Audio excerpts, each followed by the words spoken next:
Nassim Nicholas Taleb a changé sa position sur le Bitcoin. L'auteur de The Black Swan a déclaré dans un article récent que la plus grande crypto-monnaie par capitalisation boursière n'a pas réussi à satisfaire les notions de monnaie sans gouvernement, de couverture contre l'inflation et de valeur refuge. Peu d'actifs dans l'histoire financière ont été plus fragiles que le Bitcoin, a-t-il déclaré.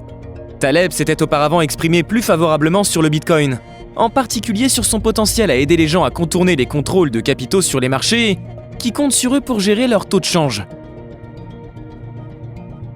Il l'a appelé la première monnaie organique, dans l'avant-propos de The Bitcoin Standard en 2018, et une police d'assurance contre le contrôle du gouvernement sur la monnaie.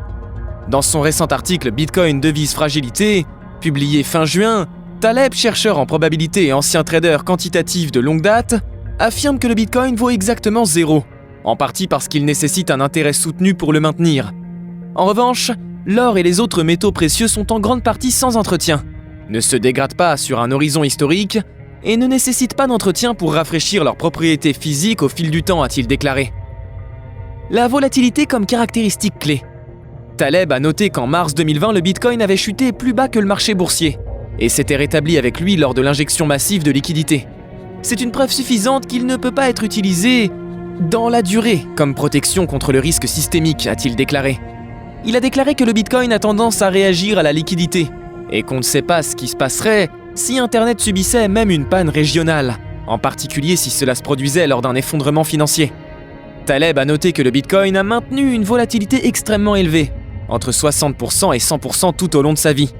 Bien que cela ne signifie pas qu'une crypto-monnaie ne peut pas déplacer le fiat, c'est-à-dire l'argent soutenu par le gouvernement qui l'émet, mais pas adossé à une matière physique première telle que l'or. Il est en effet souhaitable d'avoir au moins une monnaie réelle sans gouvernement, écrit-il dans son journal.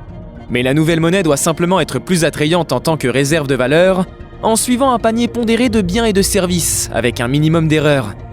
Les gens confondent également le succès du Bitcoin en tant que monnaie numérique, avec le succès du Bitcoin en tant qu'investissement spéculatif.